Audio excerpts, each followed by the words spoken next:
It's the Locked On Podcast Network, your team every day. You are Locked On Bears, your daily Chicago Bears podcast. Part of the Locked On Podcast Network, your team every day.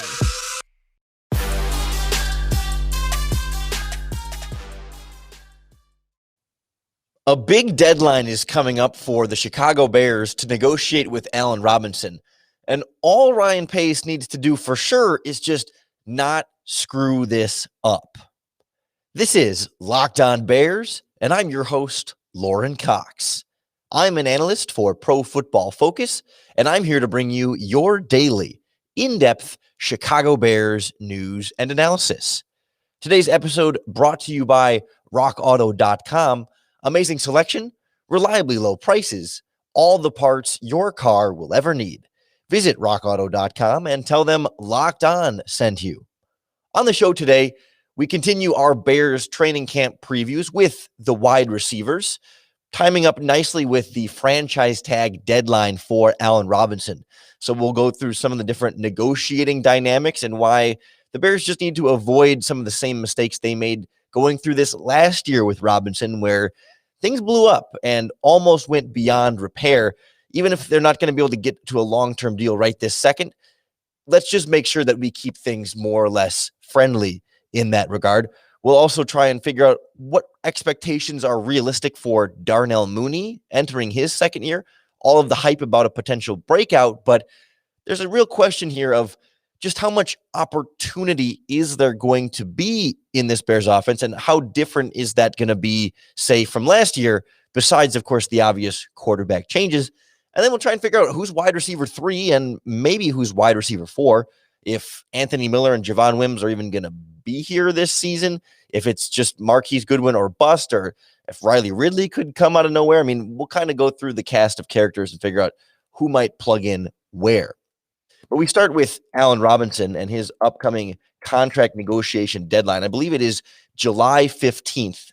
That is Thursday afternoon, I think 4 p.m. Eastern time, is sort of the negotiated but artificial deadline that the league imposes on franchise tag negotiations. So you had this whole time for a player like Allen Robinson that you franchise tagged to work out a potential long-term contract. After that Thursday afternoon deadline, there's no more negotiating a long-term contract between the team and the player. You can still trade that player to another team, which then I believe is able to offer that long-term contract extension, similar to what the Bears did to trade for Khalil Mack a few years ago and give him that big contract. That was all sort of a negotiating issue and what that deal was going to look like. That obviously becomes more challenging when you're on a one-year deal and it's a big cap hit and teams are hesitant to trade for a player and then pay that player after just having given up picks for permission to pay him, when he could just become a free agent. You could pay him anyway without having to give up draft picks to get him. But all of this is kind of a precarious negotiations for Robinson, and the Bears haven't necessarily handled this the best in recent years. They've had more than a year, like more than 12 calendar months to go back and forth with Robinson on these negotiations. It really started probably 2 Marches ago. Now, if we think about it, how long he's been interested in having this kind of a long-term deal, not really able to get things done up to this point. Clearly, the Bears and Robinson far apart on numbers, and there's not really any expectation around the team or the player that some kind of deal is going to get done here. But what I don't want to see happen is what happened last year in September. This was really well reported by Tyler Dunn. He does Go Long Football. It's kind of a NFL newsletter. You've heard him on this podcast before, and he is fairly is a good relationship with Allen Robinson and Allen Robinson's agent, and they've kind of helped him get some information on that and sort of tell Allen's side of the story, when usually we just kind of end up hearing whatever the Bears decide they want to leak. And so last year, right before the regular season started, Robinson, on the last year of his contract, trying to negotiate with the Bears hadn't really talked to him much throughout the summer. Talks had kind of died down, weren't really making any progress. Right before the season starts, the Bears come with a lowball offer and say, hey, listen, Allen, last time you were on your contract year in Jacksonville, that was the year you tore your ACL. And think about all the money you missed out on having come. He was just coming off of a great season, tears the ACL, ends up signing with the Bears on maybe a little bit more of a reasonable contract. And so the Bears come to him again on his contract year and say, hey, you could get hurt again. You don't want to risk that, do you? Why don't you take this team-friendly deal for some security now, and then we can all be one big happy family? And Robinson kind of looked around and said, wait a minute, you weren't willing to negotiate with me for the last 3, 4, however many months before that, and all of a sudden you come to me right before the regular season trying to pressure me and lowball me into taking this deal right before the season. Robinson was not happy. He asked the Bears for a trade. The Bears and Robinson ultimately worked it out. Robinson kept playing for the team, and we go through the offseason the way we have now. But that's what I want to avoid this time around, is like the Bears and Robinson, it sounds like by everything we've heard, haven't really been making much progress in negotiations since the franchise tag was signed, as far as we know on the outside. And so you can envision a scenario where right as the deadline comes up for the franchise tag signing here on Thursday, Ryan Pace and the Bears can come back with one more team-friendly offer and maybe the same kind of thing. Like, hey, man, another contract year. You don't want to get hurt. You don't want to miss out on all this money. Why not take our long-term contract extension? And that's what I don't want, is to get Allen Robinson to again be like, you're trying to pull this one on me one more time and really get mad and demand a trade. Because I think if you can get through Thursday and just say, you know what, we hit the deadline, we couldn't agree to a deal, we'll play on the franchise tag, I think everything can kind of be relaxed. You can kind of feel like, all right, this is for sure the plan and what we're going to go with into this regular season. There's not really an opportunity then for things to break down because there's nothing left to negotiate once you get past this Thursday. And so part of me is just, a little nervous. That's why I mean at the beginning, like Ryan Pace just needs to not mess this up. You can stay at your number if you're going to be stubborn about it and read the wide receiver market a certain way and say, we're not going to pay Robinson more than this. I might disagree with that, but I can live with that a lot more than lowballing him and insulting him and really making the situation worse than it is already right now. Because to Ryan Pace's credit, he got the wide receiver market correct this past offseason. Even though, Robinson wanted some more money and thought he might get more money, the Bears didn't think he would be able to get more money and played things right with the way that all the other wide receiver contracts played out. But this upcoming offseason, you've got Devontae Adams set to be a free agent. He's looking for a big contract extension. Chris Godwin also on the franchise tag with the Tampa Bay Buccaneers. When those guys get their contracts, it's going to set the market. And we're sort of expecting those guys to get bigger contracts this time around as the salary cap starts to go up. So if they get bigger contracts, Robinson is going to increase his value and maybe potentially price him out of the Bears' price point. And that's what we don't want to see, is he is too valuable as a number one receiver. I'm sort of glossing over that point because I'd like to think it's accepted at this point that Robinson is really, really, really good. And that it's really hard to find wide receivers that are that good. I don't think we need to go through just how good Allen Robinson is and why he's worth pretty much anything he'd be asking for, right? You're not going to pay him $27 million, but if he wants $2 or $3 more million a year than you're willing to offer, is that extra $2 or $3 million really going to have this huge impact on this team?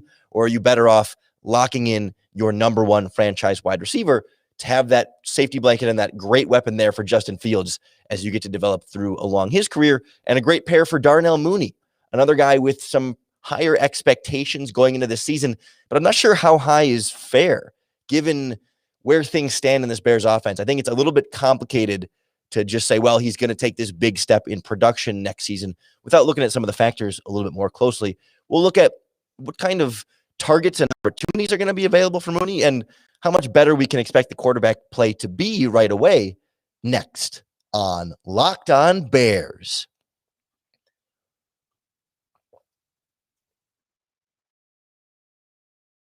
Ooh.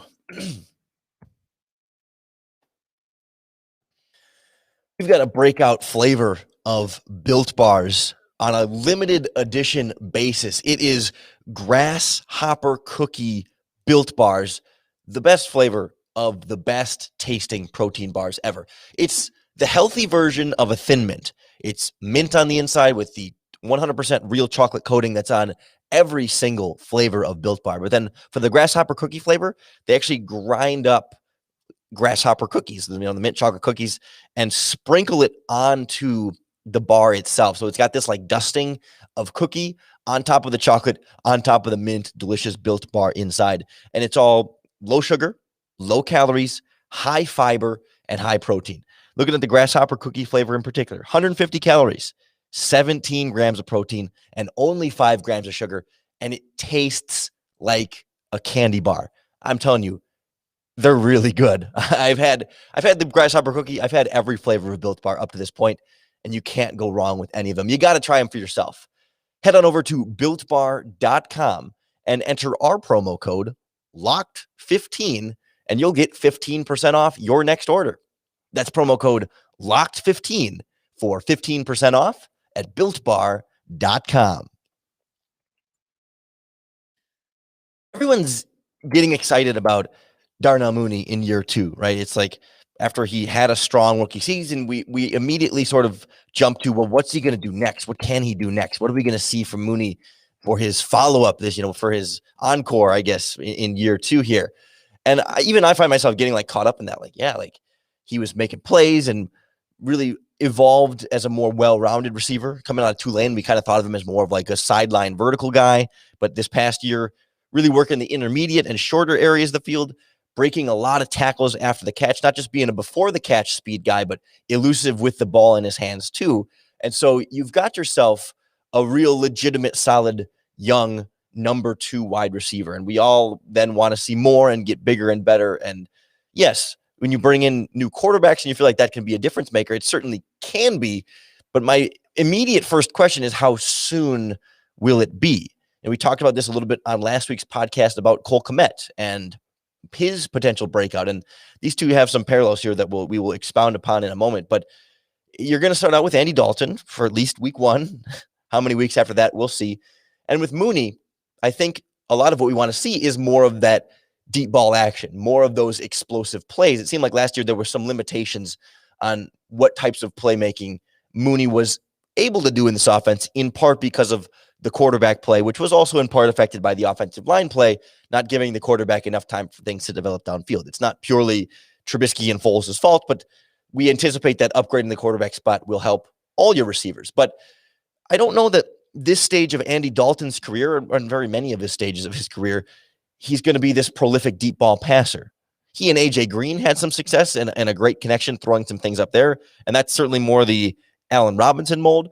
And, he had Mohamed Sanu and Marvin Jones. I mean, he had some vertical stuff, right? It's not what we think of as purely check down Charlie, although he does a lot of checking down. But we've seen him have some proficiency to throw downfield. But Foles did too. Trubisky had some too. I feel like those are all sort of in the same neighborhood, where it's not purely Brian Hoyer, Chase Daniel can't throw deep. It's just limited success here and there when they do. Justin Fields, on the other hand, in college, big-time vertical offense, able to hit guys over the top, but we don't know how soon Justin Fields is going to get on the field. And when he is, how quickly can you ramp up to that level of explosive offense and really put Darnell Mooney in that position to be that potential year 2 breakout player, even though we kind of had a smaller year 1 breakup along in there. So I'm just not sure yet when the quarterback play will be elevated to the extent of really fully unlocking Mooney. I think all the receivers will have the rising tide raising all boats, with quarterback play being more consistent, presumably. But to really take that big step forward for Mooney might be 2022, when Fields is really entrenched and established as that starter. Because I look around the Bears receiving core right now, and I think of it a little bit from a fantasy football perspective. And I don't like to get too in the fantasy world, but in terms of production and his receiving yards and the numbers there's only so many passes to go around, right? Maybe the Bears will pass. I don't know. Are the Bears going to pass a little more this year than last year? You'd like to think they might run the ball a little bit more and maybe pass slightly less. But let's say, for argument's sake, pretty much about the same number of passing attempts that can be distributed to all of your receivers. Presumably, Allen Robinson's going to try and get about the same amount he did last year. David Montgomery about the same amount he did last year. You still have Jimmy Graham and Cole Kmet in some combination, will probably be around in that order. And then you have to add back in Tariq Cohen's going to need some more carry or more targets in the passing game, because he hardly took any last year. Presumably Marquise Goodwin or some of these other receivers might be part of this offense, and they're going to need some targets too. So when you look at where the passes are going to come from, you lost Cordell Patterson and Demetrius Harris. I think they combined for 40-ish targets last season, and you've got some different places to kind of spread those around. Presumably, maybe Anthony Miller will not quite as many throws if he's going to be around. We'll get into some of those dynamics here in just a little bit on this podcast. Maybe you take away some of Javon Wims if he's going to be there. There's a little bit of shuffling you can do around, but you can only produce so much on so few targets. When Allen Robinson is getting, 130 or whatever it is when you include the playoffs, 130 targets, and Mooney ends up with like half. If you want to bump up Mooney's targets, you can take them away from Allen Robinson, or who are you going to start taking passes away from other than Anthony Miller and Wims? And then you got to distribute some of those as well to, again, Tariq Cohen, maybe more for Cole Kmet, Marquise Goodwin. It's hard to find this huge vacancy in this Bears offense that Darnell Mooney is going to step into and then increase his volume of production as a result. I think there's a little bit of room for him to be more efficient on his targets. I mean, he was 10.3 yards per carry, yards per catch last season. Great for a rookie. Absolutely solid, more than what we would have expected from Darnell Mooney as a 5th round pick. If he's going to be a little bit more explosive, you can start bringing that number up if we start talking about breakouts and being a real top tier number 2 wide receiver. And so I think for Mooney in particular, I'm not expecting a huge change in production in total volume, and he's not going to be 1,000-yard receiver. Maybe he'll bump up 50 or 100 or 150 yards from where he was last year. But I think for me, I would expect more like higher impact plays in bigger moments, more explosive in there, and just kind of taking it to the next level in that regard, in showing up when he's really needed to and making that bigger impact, even if it's not a bigger volume, but maybe the plays just mean a little bit more and squeeze a little bit more out of what he had already seen from Darnell Mooney. I think of that as just being a little bit more realistic about it. I hope that doesn't sound like pessimistic or negative. There's nothing wrong with Mooney. I have all the confidence in the world that he can be great at receiver. It's just a matter of all the surrounding dynamics around him keeping up with his potential and his developmental curve, especially as we try and figure out where some of these other targets are going to go and what this wide receiver depth chart is going to look like after those two. We don't even know who for sure is going to be here, but we'll start to figure out, okay, what should we expect from training camp? What should we be looking for in those opportunities, and why we haven't seen some of those changes that we might be expecting next on Locked On Bears. It's been surprisingly a lot of different moving parts for the Bears at wide receiver this offseason, and nobody knows more about moving parts than our friends at rockauto.com. They're a family business that have been serving auto parts customers online for over 20 years. They got everything you could possibly need for your vehicle. So stop going into the chain stores and you walk up and you talk to the person behind the computer and they punch it in and then they go look in the back and they ask you 1,000 questions and they're kind of inquisitive, like trying to figure out if you know what you're talking about while you're there. And they go look for it and they don't even have it. So they have to order it and send it to your house. Anyway, why go through all the trouble?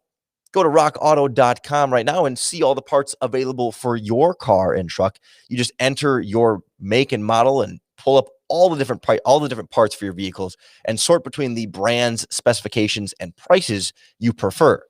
When you're at the checkout, write the words "Locked On" in their box that says, "How did you hear about us?" so they know that we sent you. Amazing selection, reliably low prices, all the parts your car will ever need. rockauto.com. Bears need somebody to step up in this wide receiver 3 role. And it feels like the longer the offseason has gone on, the more Marquise Goodwin just seems to be kind of assuming that role, or at least the perception is that Marquise Goodwin is assuming that role. I don't remember which graphic it was, but the team put out a little picture on social media. I don't remember if it was the training camp schedule or the preseason schedule graphic, but it was within the last couple of weeks. And it highlighted some players in Bears. They'll just put in the background, it's a picture of Khalil Mack and it's a picture of David Montgomery, in a little collage. And one of them was Marquise Goodwin, who obviously hasn't played a game in a Bears uniform. And I think at this point, maybe they tried on jerseys, but it might've been a Photoshop jersey swap to get him in the Bears gear in his Bears jersey. So that's usually an indication, not necessarily like Matt Nagy hands that down from above and says, "Hey, put Marquise Goodwin in our thing," but that the people around the team are observing him as a player worthy of putting him in those graphics in a way that it's not going to be, it's less likely to be embarrassing if he's in a graphic later on and is no longer on the team, right? You think when teams, you remember when paper calendars were a thing, when teams used, and you make it, each month is a player, and sometimes you get to the end of the season and one of those players is no longer there. And so you flip up November and it's a guy who plays for another team or is out of the league, and it's kind of embarrassing, right? I mean, that's why teams are kind of careful about who they put in those. And so the fact that Goodwin is already kind of one of those guys might signal he has some cachet, let's say, already in this Bears offense, because there's certainly a wide open opportunity here. We kind of just forget about Anthony Miller and Javon Wims and still operating under this assumption, like, are they going to be here week one? That was sort of all the reporting last season, was like Miller expected to be traded or cut from the team this past offseason. Wims kind of in the same boat, and it never happened. We thought maybe on draft day, you package Anthony Miller to trade up in the 5th round or whatever, just kind of dump the contract. It's already fully guaranteed, so you don't save anything by cutting him at this point. Same with Javon Wims, but nothing ever materialized. And I suppose there's still time for that to materialize, in training camp. Maybe Miller has a good preseason game or something, or another team has an injury at wide receiver and wants to take a flyer on him, or when the 53-man roster cut down comes, some kind of trade a conditional 7th round pick to get first dibs at him, as opposed to letting him go through the waivers or just kind of the open free agent market at some point. Like, there's still a lot of untapped potential there. I mean, the guy was what the Bears' 3rd leading receiver last season. I mean, he was, or at least 3rd leader in targets. He was still a part of this offense, even as there was a lot of ups and downs as we kind of went through the notable frustrations. It was certainly a down year from the year before, but 49 catches for 485 yards is not nothing, right? We act like, sometimes it feels like we're acting like Miller was just useless, like, just get rid of this guy because he's a bum and we don't want him around. Like, no, he's still like a receiver that can catch passes and be a part of your offense. Like, there shouldn't be this hurry to get rid of him just for the sake of getting rid of him. If you could get a nice return on your trade, if you get a decent draft pick, sure. Or, it was part of a bigger trade that he had some real value as a part of, but like, you don't save any money by cutting him. His salary is really low anyway as a 2nd round pick, and he can still produce for you. So as much as we're frustrated by Anthony Miller and you want him to figure it out and you want him to be more consistent for his team, something is better than nothing there, because you don't gain anything by having nothing. And you can reduce his role and get Marquise Goodwin more snaps and all those different things, but you don't really gain anything by cutting him unless it's purely like a locker room thing where you feel like it's addition by subtraction in that regard. But I don't get the sense that Miller is that big of an issue in that regard. It's just more of like it's more like an irritating, frustrating thing that he's not more into the playbook or not more on time at practice, but he's not actively a distraction in that regard. Same kind of thing with Javon Wims, where it's like, yeah, I mean, he's had some real blunders, and the punching another player on the other team is really bad, and you don't want to excuse that. And yes, there's some things there, but it's not like it's been like this consistent. He's not getting arrested and charged with all the, what I mean? Like, he's not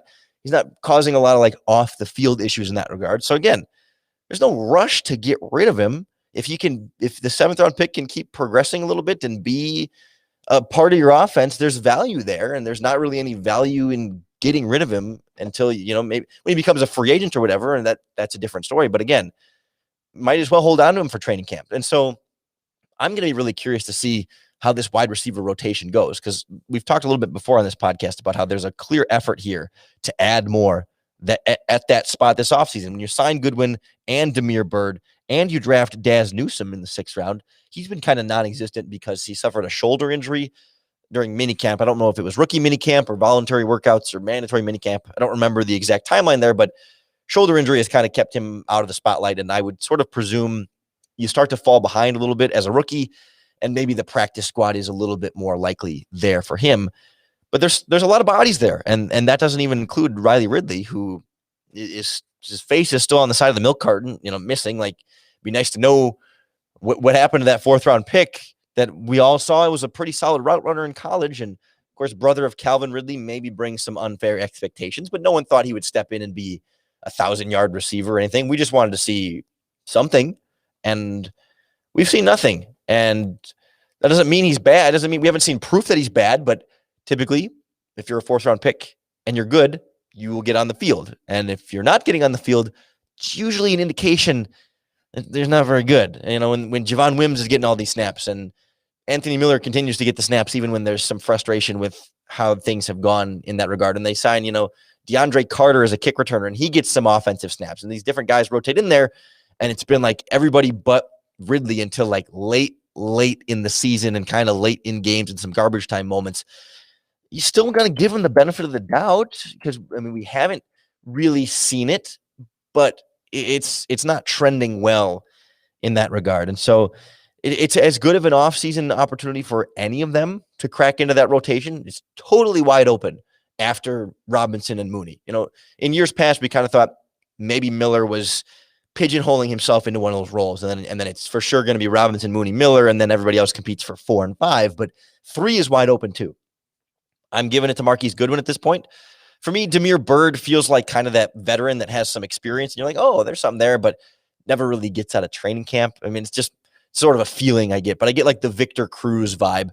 Byrd much younger in a different stage of his career, but produced in some bad situations where he was just kind of not last man standing, but right time, right place. And I don't know that this type of a competition in Chicago is going to be right time, right place for Byrd. Again, give him the benefit of the doubt, and I'm eager to see what he can do. And there's certainly an opportunity there for him to prove that he can be more than what we've seen from him previously in his career. But it's going to start coming down to special teams when you get to wide receivers 4, 5, and 6. Anthony Miller not doing a lot of special teams. Javon Wims does some special teams. Marquise Goodwin has done some special teams in the past before he opted out and was injured. And I believe Damiere Byrd as well. So there's some opportunities there for those guys to stick, even on the bottom of the roster, if they're not going to be a bigger part of this Bears offense. But it's going to be fun to see how Matt Nagy gets all those different weapons involved, plus, the running backs, your tight ends, and trying to keep things not over the top for your quarterbacks that are trying to learn things too. You want to get creative, but you don't want to get too creative and get too many guys mixed in there. And a lot of those number 3, 4, 5, and 6 receivers is who Justin Fields is going to be throwing to at training camp. So they are going to be in a position to shine. It's going to be fun to watch. I hope you'll keep following along with us right here on the Locked On Bears podcast. So subscribe, however you're listening or watching right now, because that's going to be the best way to keep up with all of our daily in-depth Chicago Bears news and analysis. And I say watching because we're a few weeks into the YouTube channel. So far, so good. Appreciate all the great feedback we've been getting from everybody. Please subscribe to the channel if you have not yet. Like, comment on our videos. It helps us reach more Chicago Bears fans just like you. And all of that makes it so much easier for everyone in this time of the year. It's summer. We're getting to training camp. There's still no real Bears football just yet. But as we get closer and closer, I think the podcast will help all of us